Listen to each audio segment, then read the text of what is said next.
Okay, good morning, everyone. Welcome to the September 23rd Policy Committee meeting. I would like to call this meeting to order. And we will begin with approval of the agenda. So moved.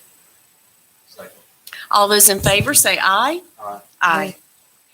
Okay, we need to approve the open session minutes from August 26th. So moved. All those in favor say aye. Aye. Aye. Okay, we'll begin with policies for second review. Policy 3-8, job descriptions. Okay, this, and actually all the policies under this section have the same kind of situation. They went to the board on September 1st. We're in policy on August 26th. No changes have been proposed from any stakeholders, and staff would request that all 5 of these go to the board on October 6th for approval. So moved. Second.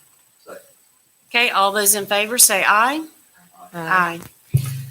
And we can do these all together or we can do these individually. We'll go now to policy 3-26, extracurricular and non-instructional duties. Well, my motion was to send all of them to the full board. Are we going one by one? Okay, sorry.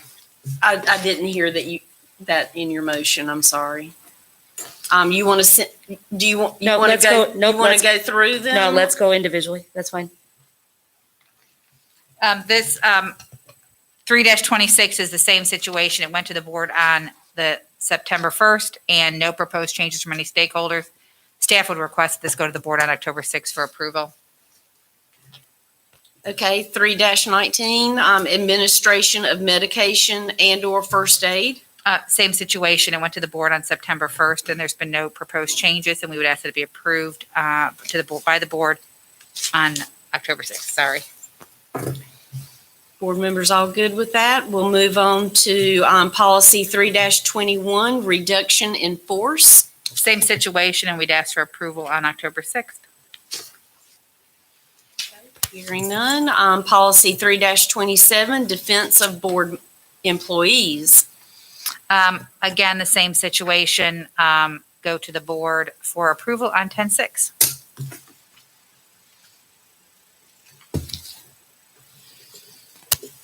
Okay, so we have a motion and a second. All those in favor of sending 3-8, 3-26, 3-19, 3-21, and 3-27 to the full board on October 6th, say aye. Aye. Aye. Okay, 4-0. That brings us to policies for first review. We'll begin with policy 4-4, investigations by school personnel. Okay, this is part of your regular review of policy. When I looked at the current version of this policy, it only addressed basically searches and not investigations in general. So we thought it made sense to add language that addressed the process for investigations. And so that's the reason for the language in red. We also pulled some language from other policies, such as the expectation that people participate truthfully in investigations, et cetera. And so we would ask that this go to the board for first review at the October 6th meeting. Do any board members have any comments or feedback for this one? I had a couple questions. First one on the mobile device, page 3 of 6, number 3. Can you describe reason?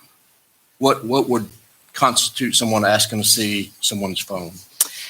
For example, if there was an allegation that students were soliciting a fight via their cell phones, texting messages, to fight during school, doing transactions for drug sales on their phone, and Bullying, cyberbullying. that were requested or that were reported to the administration, they would request to see the phone. I guess my question, a more detailed question, is when would a warrant be required versus a request? Yeah, staff, school system employees do not require a warrant to search We need reasonable suspicion to search. And so it's not the probable cause and a warrant that law enforcement would need. Okay. So we have more latitude to search than they would in the criminal justice system. Another one, like if photos have been taken in the bathroom or, so there's a lot of scenarios.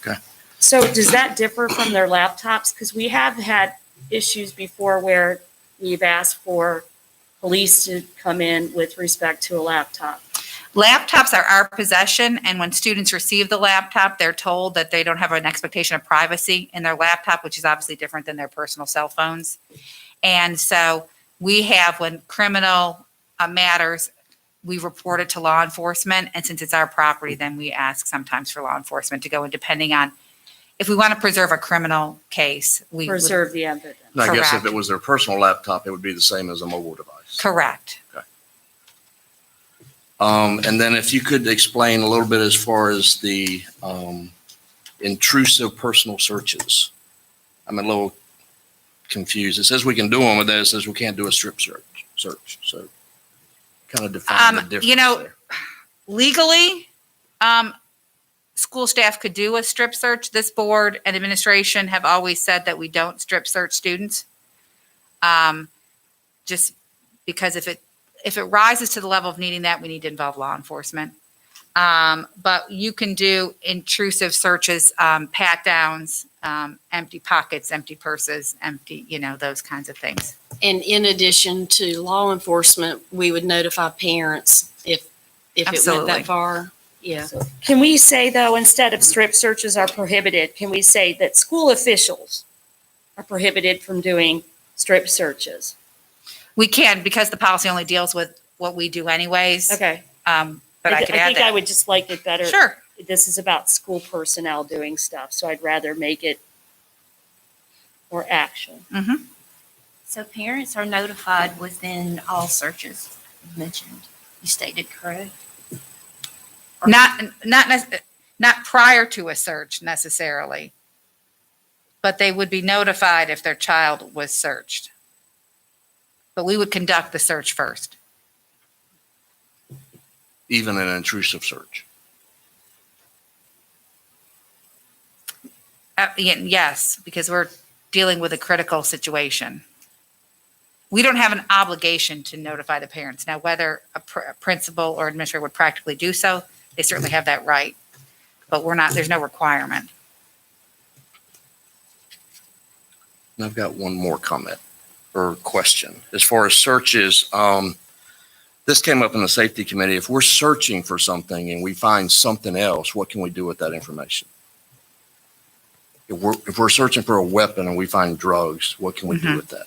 Or vice versa? Yeah, the case law talks about as long as a search is reasonable at the inception, so that means we had good, reliable information to search a student, and it's reasonable in the scope.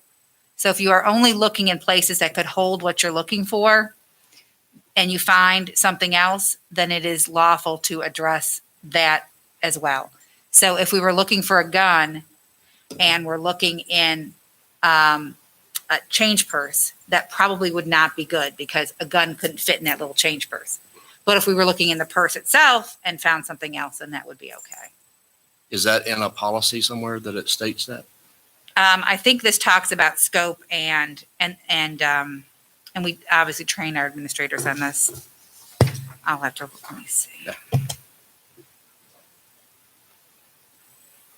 So the individuals facilitating the searches have received proper training. Yes, ma'am. So I was going to make that comment. I don't see in the policy, and I don't know if the board would want it in the policy or not, but I know since I've been here, every year I've required all administrators, principals, and assistant principals to have an annual training on documentation and investigation. But we don't have that requirement in this policy unless I missed it somewhere. You did not miss it. Okay. And so I think that because that's a common practice already and it's an expectation that I have, I would recommend that we have it in the policy somewhere so that we have that measurement in place. You're welcome. All- That's required of all principals and assistant principals. Would it be fair to take that one step further, that if they're not current on their annual training, that they would not be allowed to do the search? Well, I'm just talking about they're trained on investigations in general, beyond just searches. So, I mean, it's both student and employees investigations. So, So if you're saying that your expectation is that they get annual reminder and annual update, because things do change with law and activities, is it fair to say that if an administrator or employee has not stayed current with their annual training, that they would not be able to do it? that's fine. I can defer to Ms. Morris from a legal standpoint if that makes sense. I know that in other cases, sometimes it's still allowed, sometimes it's not, if you had record of the original training already in place. So I don't know. I don't have an opinion either way. The other question I had is, I know that this year there have been recent new requirements set forth by Title IX. And are the new requirements that have come from the Department of Ed reflective in this policy, broadly speaking, when it comes to investigations? Are we covered, I guess is what I'm asking. We have a entire policy on investigations related to Title IX. I've added letter I at the very bottom of the policy after notice, entitled Training. All school administrators will receive annual training on searches, if that helps. And there is language in the policy back under A and B that talks about searches must be justified at the inception and permissible in the scope. So we do talk about kind of those requirements, but we can certainly make that much more. And then under C, reasonably related to the object of the search, we will certainly clarify that when we work with folks on the training piece. Should you cross-reference the policy on Title Title IX? IX, absolutely, we'll do that. Thank you.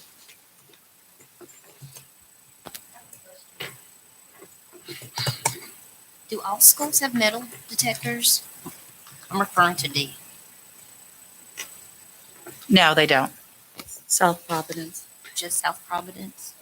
Yes. Now, a school can request that a metal detector be brought to the school, and that's the process that's enumerated in this policy. We also there may be situations where we're wanding, and this leaves more broadly. And Mr. McGraw is nodding his head that I am accurate in my statements here.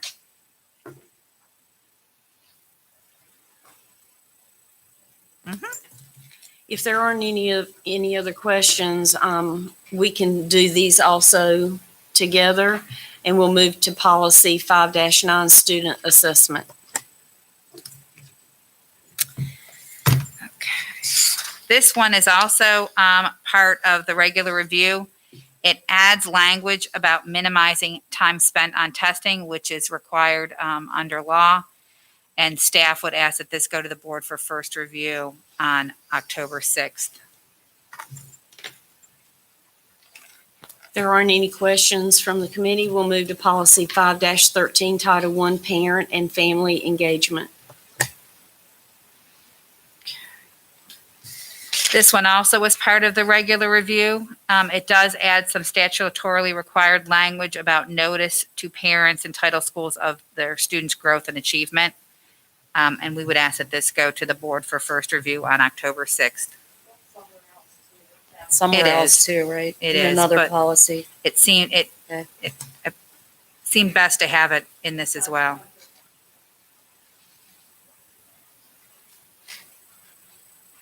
If there are no questions, we'll move to policy 5-23, school calendar. Okay, this one's had a significant amount of changes, and part of that is due to discussions we've had throughout the years of, as the state law has become more prescriptive in the components of the school calendar, the calendar committee seemed to be more of a pro forma activity as opposed to having some real input. So my recommendation here has been to take the committee portion out and enumerate other ways of getting stakeholder input on the process, and probably a more thorough and broader base of stakeholder input, and to kind of piggyback off of Reverend Benchin's comments yesterday about involving the site-based team. Part of the recommendation here is soliciting information from that site-based team, from the principal, on the priorities of the calendar. And a lot of that deals with, and for those of you who've been on the calendar committee, that's, do we want the Wednesday before Thanksgiving off? And do we want a teacher workday here? Those kinds of priorities. Election day, exactly. And so then, so site-based team is one that would be actively involved in this. The professional advisory council, the superintendent regularly gets information from his professional advisory council. And then surveying all stakeholders once we've got developed proposed calendars.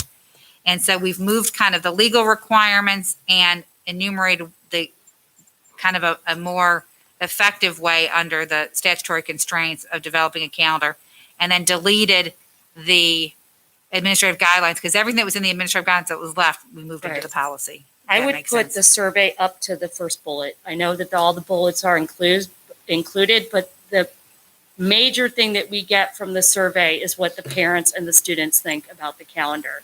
And having been on the calendar committee last year, that was something that the committee paid a lot of heed to, which was the survey. So Okay, I know it doesn't matter because there's an and in there, but I would like to see the survey first. sure. I also would like to add, Ms. Morris, there are several other stakeholder feedback groups that I work with on a quarterly basis beyond just PAC. That would include my principal advisory council, my parent advisory council, as well as my student advisory council. I know every year I ask those three entities about their feedback on the calendar. And so I'd like to possibly include those in the same line with where it says professional advisory council. The other thing is in the first sentence, no later than February board meeting, the superintendent shall recommend to the board calendars for the next, I think you can combine the two sentences by saying including for schools on alternate schedules.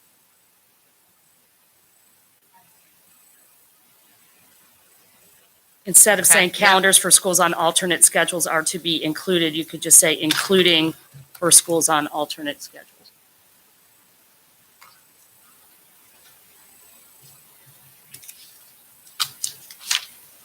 Having served on the calendar committee a few times over the last 6 years, I think it's important for people who haven't to know that because of the state guidelines on when a public school can start, when a public school must finish, start in August, finish in June, the state guidelines for how many, the holidays, the state holidays, the teacher work days.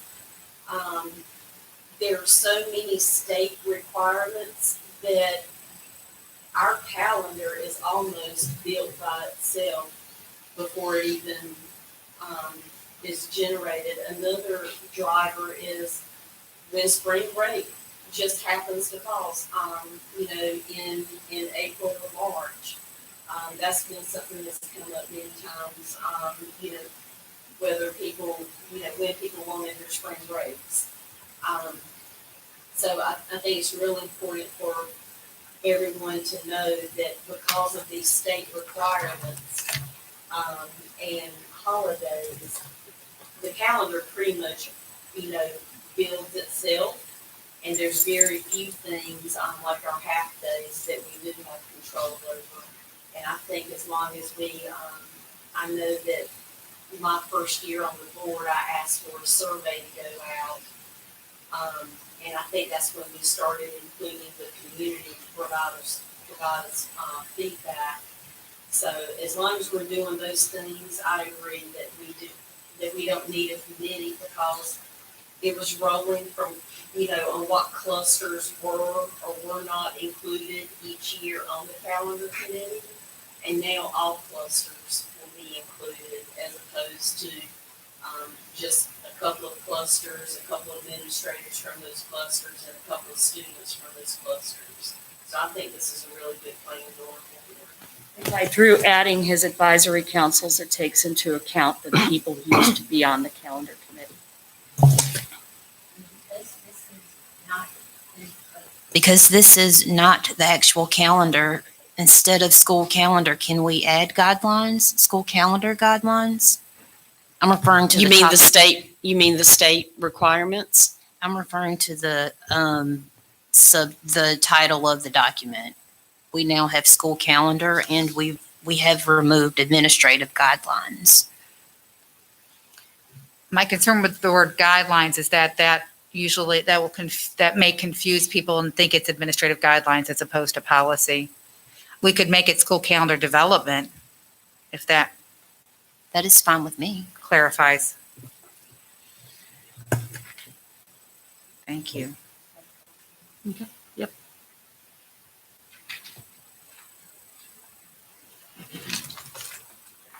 I will just add a final comment on this from my end. This year is the first year in the history of a long, long time due to the pandemic that we started a little bit earlier. We're ending for the first time before we go on winter break, ending the first semester. We're ending school year closer to Memorial Day as opposed to in June. That was very well received by our public, specifically our students and our teachers. And I want to thank members of the board who have been advocating to the General Assembly for that stakeholder input, and would ask that we continue to advocate for that if the school system believes that it is worthwhile and necessary. Totally worthwhile. Totally. But yes, we will continue to have that conversation, but I'm not hopeful that it will come about. Fortunately, the state told us we could start on August 17th. And we had some other things that this unique school year that allowed us to do this. But hopefully this will convince the state and convince the General Assembly that this was a good idea, as we've been advocating for at least the 6 years and more that I've been on the board. So absolutely agree. Okay, if there aren't any other recommendations or questions, then I would entertain a motion to send policy 4-4, 5-9, 5-13, and 5-23 for first review. Well, to the full board at October 6th. We'll Yes, just, ma'am. okay. I would just need a motion. All those in favor say aye. Aye. Okay, thank you. Closing items, action items to take to the full board. We will take policies for first review and policies for second review to the October 6th meeting. Our next meeting date for the policy committee will be October 28th here at the PDC at 9 a.m. And if there are no other questions or comments, I will accept a motion to adjourn.